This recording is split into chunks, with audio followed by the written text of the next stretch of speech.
ថ្ងៃត្រង់ដល់ថ្ងៃត្រង់ល្មមបងប្អូនដល់ពេលបាយថ្ងៃត្រង់ល្មមបាទឈ្ងុយបងប្អូនអើយឈ្ងុយមែនតើឈ្ងុយហ្នឹងឆ្ងាញ់មែនតើចឹងបងប្អូនដែលចង់ចេះធ្វើសម្លចាប់ឆៃដើម្បីឲ្យមានរសជាតិឆ្ងាញ់ហើយទុកញ៉ាំបានយូរពី3ថ្ងៃបងប្អូនធ្វើទៅតាមខ្ញុំបាទគឺមិនខុសទេបងប្អូនបាទមិនខុសបំណងទេរសជាតិគឺមិនអែមតែម្ដងបងប្អូន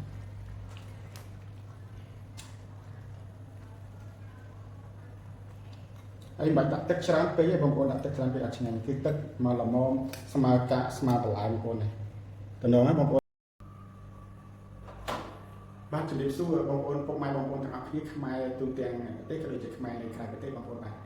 សូមស្វាគមន៍មកកាន់ channel ខ្ញុំបាទជា channel ធ្វើម្ហូបបងប្អូនចម្អិននៅម្ហូបខ្មែរគឺ channel របស់ខ្ញុំមានឈ្មោះថាខុកវិសុគន្ធបងប្អូនបាទអញ្ចឹងថ្ងៃនេះខ្ញុំសូមលើកយកអំពីការចម្អិនម្ហូបខ្មែរចម្អិនម្ហូបមួយមុខគឺមានឈ្មោះថាសម្លចាប់ឆាយបាទសម្លចាប់ឆាយនេះវាមិនមែនជាម្ហូបរបស់ខ្មែរយើងទេក៏ប៉ុន្តែសម្លចាប់ឆាយនេះវាចូលមកស្រុកខ្មែរយើងនេះគឺរាប់សតវត្សមកហើយអញ្ចឹងប្រជាជនខ្មែរក៏ដូចជាជនជាតិខ្មែរស្រឡាយកាត់ចិនហ្នឹងគឺនៅស្រុកខ្មែរនេះគឺពេញនិយមណាស់ក្នុងការធ្វើម្ហូបសម្លចាប់ឆាយនេះបងប្អូនបាទអញ្ចឹងវាសម្លចាប់ឆាយនេះខ្លាយឥឡូវនេះវាខ្លាយទៅជាសម្លមួយប្រចាំនៅក្នុងប្រទេសខ្មែរផងដែរបងប្អូនបាទក្នុងពេលមិនថាពេលបុណ្យចូលឆ្នាំចិនឬក៏សែនចិនអីផ្សេងៗទេគឺជារាល់ថ្ងៃជាធម្មតានេះគឺប្រជាជនខ្មែរតែងតែចម្អិននៅសម្លចាប់ឆាយនេះដើម្បីពិសាយ៉ាងមានរសជាតិឆ្ងាញ់ផងដែរបងប្អូនបាទអញ្ចឹងចង់ចេះចង់ដឹងអំពីវិធីនៃធ្វើសម្លចាប់ឆាយឲ្យកាន់តែមានរសជាតិឆ្ងាញ់សូមបងប្អូនទៅចូលរួមជាមួយខ្ញុំបាទទស្សនាជាមួយខ្ញុំបាទក្នុងការធ្វើសម្លចាប់ឆាយរបស់ខ្ញុំបាទសូមអញ្ជើញបងប្អូនបាទតោះឥឡូវបងប្អូនមុនមកធ្វើនៅសម្លចាប់ឆាយឥឡូវយើងមកមើលគ្រឿងផ្សំនៃសម្លចាប់ឆាយជាមុនសិនបងប្អូនបាទតើគ្រឿងផ្សំសម្លចាប់ឆាយរបស់ខ្ញុំនឹងមានអ្វីខ្លះបាទបងប្អូនបាទឥឡូវយើងមើលគ្រឿងផ្សំទី1គឺខាងនេះគឺប៊ីចេងបងប្អូនណាប៊ីចេងមានប៊ីចេងខាងនេះមានអំបិលស្ករត្នោតបាទស្ករត្នោតទឹកត្រីនេះទឹកត្រីណាបងប្អូនបាទហើយខាងនេះគឺម្សៅស៊ុបបងប្អូនណាម្សៅស៊ុបហើយនេះគឺប្រេងឆាបងប្អូនបាទហើយគ្រឿងទាំងអស់នេះគឺសុទ្ធតែជាផលិតផលនៅក្នុងស្រុកហ្នឹងបងប្អូនបាទគឺខ្ញុំប្រើតែផលិតផលនៅក្នុងស្រុកទេបាទហើយចំណែកខាងនេះវិញយើងមានខ្ទឹមសណាបងប្អូនខ្ទឹមសហើយបង្គាយក្រៀមហើយម្រេចខាងនេះគឺប្រេងខ្យងបងប្អូនបាទហើយចំណែកបន្លែវិញគឺខ្ញុំមានតែនេះបន្លែមើមគឺមានមើមឆៃថាវបាទហើយនឹងការ៉ុតបងប្អូនបាទហើយក៏មានស្ពៃនេះខាងនេះស្ពៃបូកគោបងប្អូនបាទអញ្ចឹងសម្រាប់សម្លចាប់ឆាយនេះគឺយើងមានបន្លែច្រើនមុខដែលអាចធ្វើត្រូវនឹងសម្លចាប់ឆាយបាទគឺមានដូចជាខាត់ណាបងប្អូនបាទផ្កាខាត់ណាឬក៏ស្ពៃចង្កេះឬក៏ស្ពៃកញ្ញាញអីនេះយើងធ្វើសម្លចាប់ឆាយបានដូចគ្នាបងប្អូនបាទឥឡូវមកមើលសាច់ម្ដងបងប្អូនណាសាច់គឺមានប្រហិតបងប្អូននេះប្រហិតសាច់គោបងប្អូនណាប្រហិតសាច់គោគឺខ្ញុំយកប្រហិតប្រភេទលេខ1បងប្អូនបាទហើយក៏មានឆ្អឹងជ្រូកនិងលាយជាមួយឆ្អឹងជំនីជ្រូកបាទហើយខាងនេះគឺមានសាច់មាន់គឺយកមាន់ខ្មែរមួយចំហៀងបងប្អូនបាទគឺខ្ញុំកាប់ដុំអញ្ចឹងបងប្អូនបាទហើយបន្តទៀតគឺស្បែកជ្រូកបំពងបងប្អូនស្បែកជ្រូកស្រួយបំពងយើងយកមកត្រាំទឹកបាទមុននឹងធ្វើយកមកធ្វើយើងត្រាំទឹកជាមុនសិនត្រាំទឹកក្តៅបងប្អូនបាទគឺត្រាំទឹកក្តៅហើយលាងសម្អាតឲ្យស្អាតទៅបាទហើយខាងនេះគឺឈាមជ្រូកបងប្អូនខ្ញុំសម្លចាប់ឆាយរបស់ខ្ញុំគឺខ្ញុំមានដាក់ឈាមជ្រូកផងដែរបងប្អូនបាទហើយក៏មានផ្សិតបងប្អូនផ្សិតក្រៀមឬក៏ផ្សិតខ្មៅនេះយើងយកមក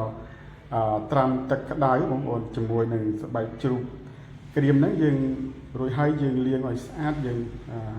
ចិតវាឬយើងកាប់វាជាដុំតូចៗអញ្ចឹងមកបងប្អូនបាទហើយជាបន្តទៀតក៏ខ្ញុំមានពពុះសដែកបងប្អូនហៅថាពពុះសដែកបំពងបងប្អូនបាទដើម្បីដាក់នៅក្នុងសម្លចាប់ឆាយនេះឲ្យមានរសជាតិកាន់តែឆ្ងាញ់ឡើងបងប្អូនបាទគឺមានច្រើនមុខដែរបងប្អូនសម្រាប់សម្លចាប់ឆាយបាទគឺរបៀបនៃការធ្វើសម្លចាប់ឆាយគឺ យើងមានបច្ចេកទេសរៀងៗខ្លួនគឺខុសគ្នាខ្លះៗបាទបងប្អូនបាទចំណែកខ្ញុំគឺគ្រឿងផ្សំគឺមានប៉ុណ្ណឹងសម្រាប់សម្លចាប់ឆាយបងប្អូនបាទចឹងជាបន្តទៀតយើងទៅមើលក្នុងការចាប់ផ្ដើមចម្អិនតែម្ដងពីរបៀបចម្អិនសម្លចាប់ឆាយបងប្អូនបាទ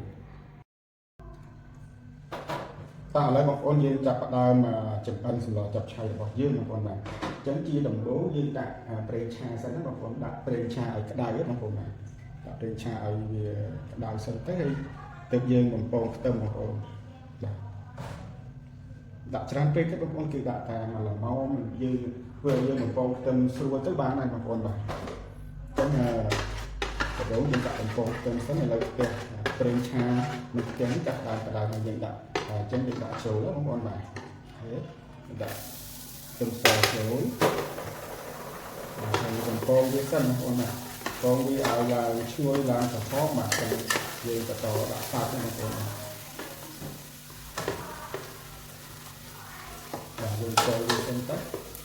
ហើយវាឡើងក្រហមចាំយើងដាក់សាច់បងប្អូនបាទឥឡូវនេះខ្ទឹមចាប់ដើមឡើងក្រហមព្រឿងណាបងប្អូនបាទខ្ទឹមសយើងបាទចំពោះការបំពងខ្ទឹមសសម្រាប់ធ្វើម្ហូបឆាស្ងោរឬក៏ធ្វើម្ហូបផ្សេងៗយើងមិនបាច់ឲ្យ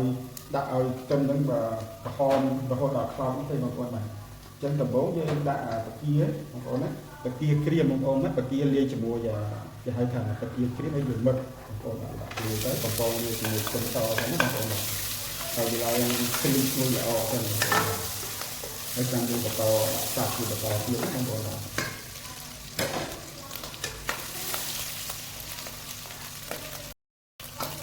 ាទឥឡូវនេះយើងដាក់សាច់ជ្រូកទៅបងប្អូនយើងមានឆ្អិននិងឆ្អិនជំនីនិងឆ្អិនជ្រូកបងប្អូនដាក់ចូលបងវាទៅ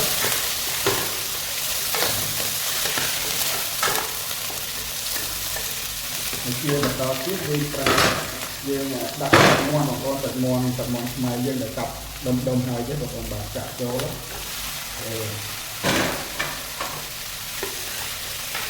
បាទ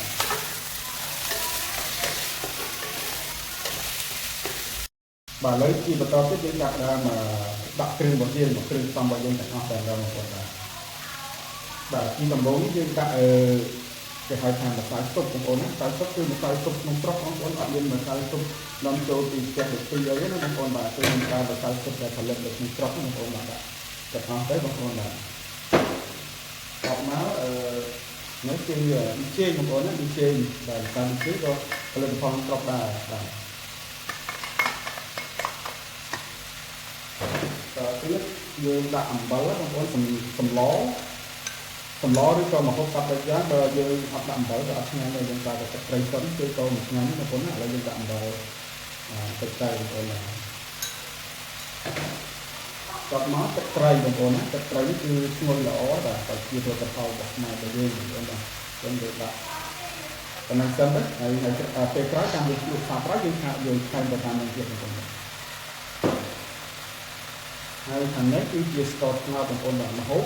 របស់ខ្ញុំចូលចិត្តចម្អិនជាមួយនឹងស្ករត្នោតមិនទៅប្រើស្ករសទៅព្រោះស្ករត្នោតដូចបិទតែវាមានភាពស្អិតប្របាក់ឲ្យយើងធ្វើម្ហូបមែនប៉ុន្តែវាឆ្ងាញ់បងប្អូនមានរសជាតិឆ្ងាញ់ហើយឈ្ងុយធ្វើម្ហូបយើងកាន់តែឈ្ងុយហើយឆ្ងាញ់តែម្ដងបងប្អូនបាទអញ្ចឹងយើងដាក់ស្ករប៉ុណ្ណឹងសិនបងប្អូនណាស្ករតែប៉ុណ្ណឹងបានប៉ុន្តែច្រើនទៅ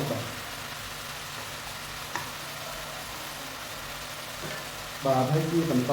ទៀតយើងដាក់ប្រេងខ្យងបងប្អូនដាក់ប្រេងខ្យងទៅប្រេងខ្យងក៏ផលិតផលស្រុកដែរបងប្អូនអត់បាននាំចូលពីផ្ទះទៅទីអីទេបងប្អូនបាទហើយយើងកូរវាបងប្អូនណាវាឆាវាត្រឡប់ឲ្យវាចូលគ្រឿងបានល្អសិនបងប្អូនណា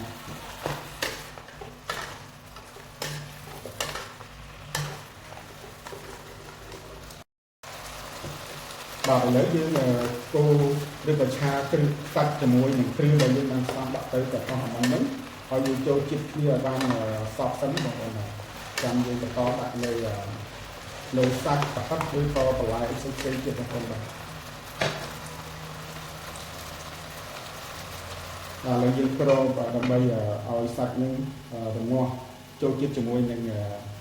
គ្រឿងសិនបងប្អូនបាទចាំយើងដាក់លើគ្រឿងផ្សំផ្សេងទៀតបងប្អូនបាទ តោះបងប្អូនឥឡូវយើងបើកមកមើលសាច់របស់យើងដែលយើងឆាជាមួយនឹងគ្រឿងផ្សំនេះបានចូលជាតិគ្នាល្អហើយបាទយើងឃើញថាចូលជាតិគ្នាល្អហើយបងប្អូនបាទបងប្អូនណាតំណងឈ្ងុយតែម្ដងបងប្អូនក៏មិនต้องដាក់គ្រឿងអីសពគ្រប់ផងក៏ឈ្ងុយដែរបងប្អូនណាទៀតតើឥឡូវយើងបន្តផ្សំគ្រឿងបន្តទៀតបងប្អូនបាទអញ្ចឹងយើងចាប់ដើមដាក់បន្លែបងប្អូនណាបន្លែគឺនឹងខ្ញុំមានមើលថានឹងមើលទៅបងប្អូនដាក់ចូលហើយតែខ្លះគេត្រូវឆាបន្លែនេះជាមួយសិនប៉ុន្តែមិនបាច់ទេបងប្អូនយើងឆាទៅជាមួយសាច់អញ្ចឹងទៅហើយយើងរងាស់បន្តិចទៅវានឹងឆ្ងាញ់ហើយដើម្បីឲ្យសម្លចាប់ឆាយើងកាន់តែមានរសជាតិឆ្ងាញ់ហើយអាចទុកបានយូរសម្លចាប់ឆាដែលយើងធ្វើត្រូវបងប្អូនគឺទុកយើងកម្ដៅទុកញ៉ាំរហូតដល់ទៅ2ឬដល់ទៅ3ថ្ងៃបានបងប្អូនបាទសម្រាប់សម្លចាប់ឆារបស់ខ្ញុំមិនតែងតែធ្វើទុក2ទៅ3ថ្ងៃតែមុននឹងញ៉ាំយើងកម្ដៅទៅបងប្អូនណាយើងបន្តទៀតយើងដាក់នេះបងប្អូនណាគឺផ្សិតខ្មៅឬក៏ផ្សិតក្រៀមដែលយើងបានត្រាំទឹកនឹងយើងសម្អាតនឹងចិត្តទៅដល់នេះហើយបងប្អូនបាទដាក់មកហើយជាបន្តទៀតគឺស្បែកជ្រូកបងប្អូនណាស្បែកជ្រូកបំពងក្រៀមដែលយើងត្រាំទឹកក្តៅហើយខាំទៅដល់នេះមកហើយយើងយកមកឆាជាមួយបងប្អូនបាទឆាអញ្ចឹងណាបាទចំនួនបងប្អូនបាទសម្លចាប់ឆានេះជាធម្មតាជាម្ហូបរបស់ជនជាតិចិនប៉ុន្តែសម្លចាប់ឆានេះគឺមកនៅជាមួយខ្មែរនៅប្រទេសខ្មែរទឹកដីខ្មែរមកកាន់ទឹកដីខ្មែរនេះគឺរាប់សតវត្សមកហើយបងប្អូនដូច្នេះសម្លចាប់ឆានេះក៏คล้ายទៅជាដូចជាសម្លជាម្ហូបមួយរបស់ខ្មែរដែលពេញនិយមមួយដែរនៅប្រទេសនេះផងដែរបងប្អូននៅពេលបច្ចុប្បន្ននេះណាបាទយើងហាន់ស្បែកជ្រូកនេះទៅតែនេះខ្ញុំមើលអក្សរបងប្អូនយើងធំប៉ុន្តែហើយនេះប៉ុណ្ណឹងយើងដាក់រងាស់ទៅវាចូលជាតិចូលជាតិបានល្អហើយបងប្អូនសម្លចាប់ឆានេះជាធម្មតាជាសម្លជាម្ហូបមួយរបស់ប្រទេសចិនប៉ុន្តែគេតែងតែធ្វើនៅពេលមានចូលឆ្នាំចិនឬក៏សែនក្បាលទឹកឬក៏ឲ្យតែប្រពៃណីរបស់ចិនគឺតែងតែធ្វើសម្លហ្នឹងប៉ុន្តែសម្រាប់ផ្ទះខ្ញុំសម្លចាប់ឆានេះមិនចាំបាច់ថានៅពេលចូលឆ្នាំចិនឬក៏សែនចិនឬក៏សែនក្បាលទឹកអីទេបងប្អូនគឺខ្ញុំធ្វើឲ្យតែខ្ញុំចង់ញ៉ាំកូនខ្ញុំចង់ញ៉ាំគឺខ្ញុំធ្វើហើយគឺធ្វើម្ដងគឺញ៉ាំបាន2ទៅ3ថ្ងៃបងប្អូនកូនរបស់ខ្ញុំក៏ដូចជាគ្រួសាររបស់ខ្ញុំហ្នឹងគឺចូលចិត្តណាសម្លចាប់ឆានេះបងប្អូនណា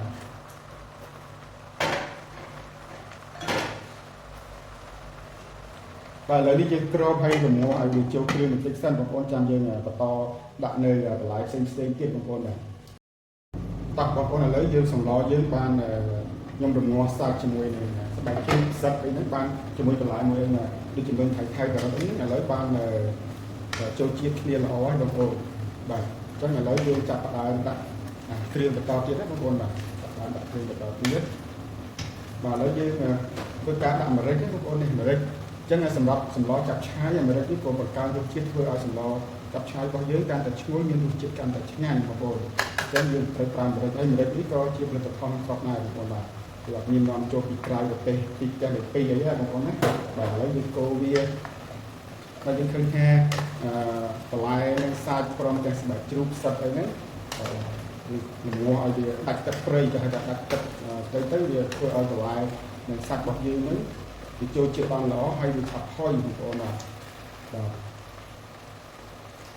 បាទហើយជាបន្តទៀតឥឡូវយើងចាប់ផ្ដើមដាក់ទឹកចូលទឹកនេះគឺខ្ញុំប្រើទឹកក្តៅបងប្អូនបាទខ្ញុំអត់ប្រើទឹកត្រជាក់ទេប្រើទឹកក្តៅបងប្អូនដើម្បីឲ្យសម្លយើងកាន់តែមានរសជាតិកាន់តែឆ្ងាញ់ហើយ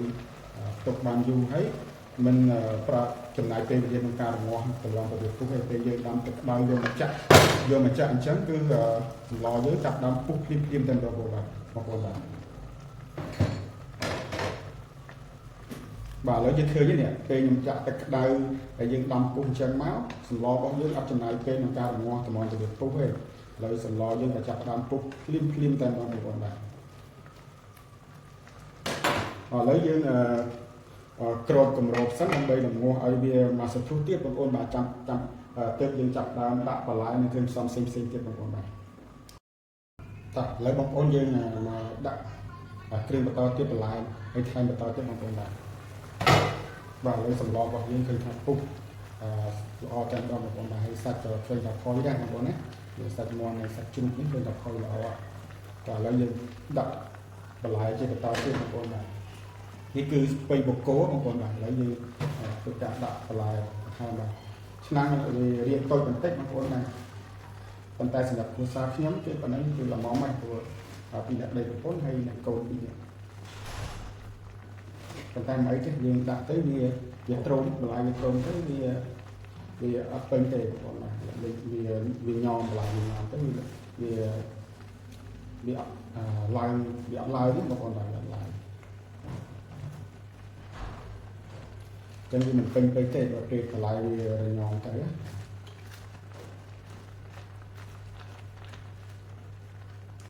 តោះឥឡូវបងប្អូនយើងធ្វើការដាក់ពពុះសណ្ដែកបងប្អូនបាទមានពពុះសណ្ដែកមានឈាមជ្រូកនិងប្រហិតទេបងប្អូនចំណែករសជាតិគឺល្មមហើយបងប្អូនរសជាតិគឺសម្រាប់ខ្ញុំគឺមិនសូវជាផ្អែមទេបងប្អូនគឺមិនប្រៃមិនផ្អែមពេកហើយក៏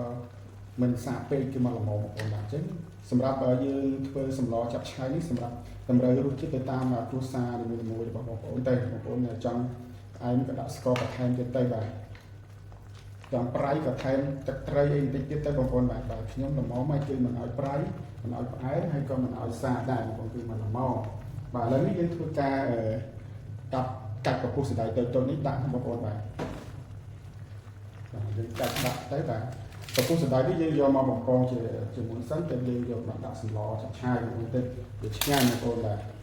តាមពិតសម្លចាប់ឆាយយើងមិនបាច់ទៅធ្វើច្រើនអីចឹងពេកទេតែខ្ញុំមានច្រើនពេកទេបើបញ្ចូលចិត្តទម្លាប់ធ្វើតែអញ្ចឹងបងប្អូនបាទសាច់អីបើបងប្អូនយើងធ្វើតែសាច់តែមួយមុខតាមមួយយ៉ាងក៏តែបាននេះដូចចង់សាច់ជ្រូកយើងជ្រូកតាមមួយមុខក៏បានហើយសាច់មាន់តាមមួយយ៉ាងក៏បានបងប្អូនបាទចង់មានមាន់ផងមានជ្រូកផងមានប្រហិតមានឈាមជ្រូកអីទេបងប្អូនបាទគឺធ្វើទៅតាមធនធានដែលយើងមានឬក៏ចំណង់ចំណូលចិត្តដែលយើងចិត្តទៅដល់ថ្ងៃបាទច្រើនមកតែខ្ញុំទម្លាប់ធ្វើតែអញ្ចឹងបងប្អូនគឺធ្វើច្រើនមុខចឹងទៅចាប់ឆាយសម្រាប់ចាប់ឆាយរំដងគឺច្រើនមុខហើយអស់តាមទុនច្រើនដែរបាទការចំណាយក្នុងមួយឆ្នាំនេះសរុបទៅវាជាង$10បងប្អូនណាអស់សរុបទៅជាង$10ហើយចឹងយើងមើលទៅហាក់ដូចជាពេញពេកបងប្អូនប៉ុន្តែមិនអីទេតិចទៅក៏វារញោមហើយយើងសកត់យកទៅសកត់វាទៅវារញោមហើយយើងថយវាអត់ពេញពេកទេបាទអញ្ចឹងសម្លចាប់ឆាយនេះបើយើងរងាស់ឲ្យកាន់តែយូរគឺកាន់តែឆ្ងាញ់បងប្អូនកាន់តែរសជាតិកាន់តែឆ្ងាញ់ហើយយើងទុកបានយូរទៀតបងប្អូនបាទគឺរយៈពេល2ទៅ3ថ្ងៃសម្រាប់យើងទុកញ៉ាំបាទយើងកម្ដៅទៅបាទមុននឹងញ៉ាំយើងកម្ដៅវាជារៀងរាល់ថ្ងៃចុះ2 3ថ្ងៃហ្នឹងបងប្អូនបាទយើងយកវាសកត់លើវាអញ្ចឹងដើម្បីឲ្យវាចូលជាតិទៅឲ្យវាចូលទៅក្នុងទឹកសម្លឲ្យវារញោមបងប្អូនបាទ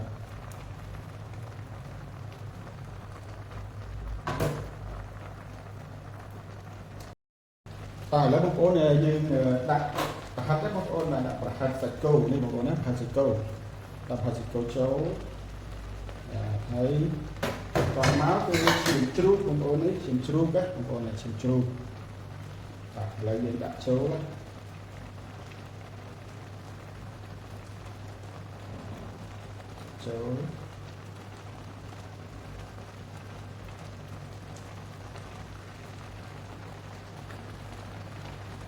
បាទហើយរំងាស់វាបងប្អូនបាទ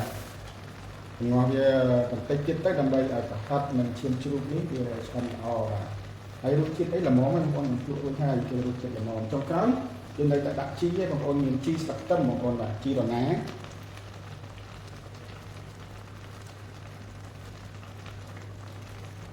បាទយើងកូរវាកុំឲ្យប៉ះពាល់ទៅលើឈាមហ្នឹងខ្លាំងពេកខ្លាំងបែកបងប្អូនកុំឲ្យដៃខ្លួនពេកណាខ្លាំងបែកឈាមហ្នឹង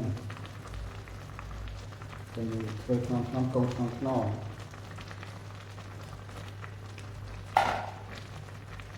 តែឥឡូវយើងគ្របសិនដើម្បីឲ្យវាពុះល្អសិនឲ្យឈាមនិងប្រហិតហ្នឹងឆ្អិនល្អសិនបងប្អូនបាទចាំយើងបន្តដាក់ចុងក្រោយគេគឺយើងដាក់ជីរណានិងស្លឹកខ្ទឹមចប់តែម្ដងបងប្អូនបាទ តោះបងប្អូនឥឡូវយើងមកមើលសម្លរបស់យើងចុងក្រោយបងប្អូនបាទចុងក្រោយយើងឃើញថាសម្លរបស់យើងបានពុះល្អហើយបាទពុះល្អបាទហើយឈាមនេះក៏ឃើញថាចាប់ដាក់បានឆ្អិនល្អដែរបងប្អូនបាទគឺថយល្អមែនទែនរសជាតិគឺឆ្ងាញ់ណាបងប្អូនបាទណាសម្លចាប់ឆាយដែលយើងស្លឲ្យវាត្រូវវាឆ្ងាញ់មែនទែនហើយបើយើងល្ងឲ្យកាន់តែយូរគឺកាន់តែងំបាទសម្លចាប់ឆាយកាន់តែមានរសជាតិកាន់តែឆ្ងាញ់បងប្អូន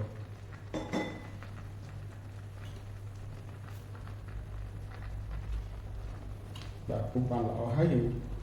ងប្រើចង្ក្រានឆ្នាំងអគ្គិសនីបងប្អូនឆ្នាំងអគ្គិសនីនេះគឺប្រើបងប្អូនបាទពុះបានល្អតម្លៃដូចយើងចង្ក្រានហ្គាសចឹងដែរយើងចង់ខ្លាំងយើងមួលឲ្យដាក់លេខខ្លាំងទៅបើយើងចង់កម្ដៅតិចយើងមួលបន្ថយវាមកលេខតិចមកបងប្អូនបាទ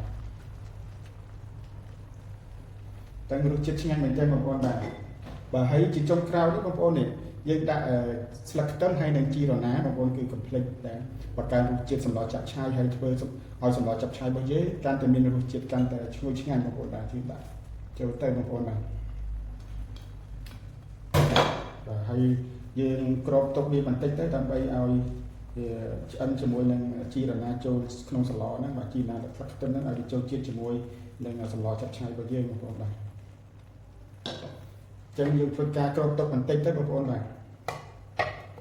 រៀងពេញឆ្នាំបន្តិចហ្នឹងបងប្អូនបាទ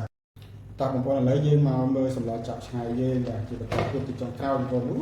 ឃើញថាពុះល្អបងប្អូនហើយឈ្ងុយតែដល់ពេលយើងដាក់ស្លឹកខ្ទឹមនិងជីរណាចូលទៅវាកាន់តែឈ្ងុយបងប្អូនបាទហើយសាច់ក៏យើងឃើញថាសាច់នឹងបន្លែហ្នឹងគឺផុយល្អចូលជាតិបាទចូលជាតិជាមួយទឹកសម្លហើយបងប្អូនបាទសាច់មាន់ក៏ផុយល្អគឺសម្លចាប់ឆាយយើងត្រូវស្ងោរជាពិសេសនេះគឺស្ងោរសាច់ណាបងប្អូនបាទសាច់ហ្នឹងឲ្យផុយឲ្យល្អផុយឲ្យវាល្អផុយដាច់រលេះចេញពីឆ្អឹងបងប្អូនកុំឲ្យវាស្វិតនៅចំឆ្អឹងបើស្វិតនៅជាប់ឆ្អឹងអត់ថយទេអត់ឆ្ងាញ់ទេសម្លចាប់ឆ្ងាយបងប្អូនបាទចំណងបងប្អូនឈ្ងុយមែនតើណាបងប្អូនតែប៉ុណ្ណេះគឺសម្រាប់គ្រួសារខ្ញុំនេះគឺញ៉ាំបានរហូតដល់3ថ្ងៃបងប្អូនបាទព្រោះកូន2នាក់ហើយនឹងខ្ញុំហើយនឹងប្រពន្ធខ្ញុំបាទតែ4នាក់ទេពេលចឹងសម្លនេះគឺញ៉ាំ3ថ្ងៃស្លម្ដងញ៉ាំ3ថ្ងៃបងប្អូនបាទពិតជាឆ្ងាញ់បងប្អូនថ្ងៃក្រោយពេលស្អែកឡើងពេលនេះយើងមានសម្លចាប់ឆាយមួយមុខហើយយើងរកតាមម្ហូបអីគ្រីមក្រោះអីមួយមុខឬក៏ពីរមុខអីទៀតមកសំជាមួយសម្លចាប់ឆាយយើងមួយចានទៅគឺបានរួចមកពេលแล้วបងប្អូនបាទតើឥឡូវបងប្អូនយើងមកធ្វើការដួសសម្លដាក់ចានបាទដួសសម្លចាប់ឆាយរបស់យើងដាក់ចានបងប្អូនបាទដើម្បីយើងញ៉ាំបាយបងប្អូនដល់ថ្ងៃត្រង់ដល់អាហារថ្ងៃត្រង់ល្មមបងប្អូនដល់ពេលបាយថ្ងៃត្រង់ល្មមបាទឈ្ងុយបងប្អូនអើយឈ្ងុយមែនតើឈ្ងុយហ៎มันឆ្ងាញ់មែនតើចឹងបងប្អូនដែលចង់ចេះធ្វើសម្លចាប់ឆាយដើម្បីឲ្យមានរសជាតិឆ្ងាញ់ហើយទុកញ៉ាំបានយូរពី3ថ្ងៃបងប្អូនអាចធ្វើទៅតាមខ្ញុំបាទគឺមិនខុសទេបងប្អូនបាទមិនខុសបំណងទេរសជាតិគឺមិនអែមតែម្ដងបងប្អូន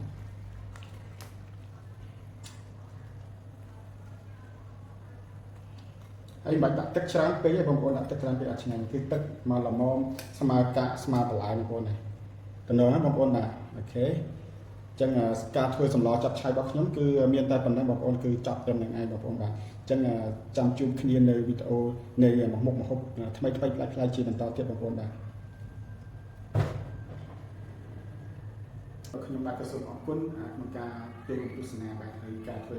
សម្លចាប់ឆាយរបស់ខ្ញុំបាទនៅពេលនេះគឺដល់ទីបញ្ចប់ហើយបងប្អូនបាទហើយនេះជាវីដេអូទី1សម្រាប់ channel ថ្មីទី1ផងដែរបងប្អូនបាទហើយ channel របស់ខ្ញុំបាទមានឈ្មោះថាខុបវិញសុគន្ធបងប្អូនបាទអញ្ចឹងបងប្អូនពេញចិត្តនៅក្នុងការធ្វើម្ហូបគ្រប់គ្រងនៃការធ្វើម្ហូបចង់ចេះរៀនធ្វើម្ហូបខ្មែរជាច្រើនមុខទៀតសូមបងប្អូនជួយចុច Subscribe អ្នកមួយផងបងប្អូនបាទដើម្បីបងប្អូនទទួលបាននៅវិធីធ្វើម្ហូបថ្មីឆ្ងាញ់ដែលមានរសជាតិឆ្ងាញ់ហើយប្លែកជាបន្តទៀតបងប្អូនបាទជាចុងក្រោយបាទខ្ញុំបាទសូមអរគុណនិងសូមជម្រាបលា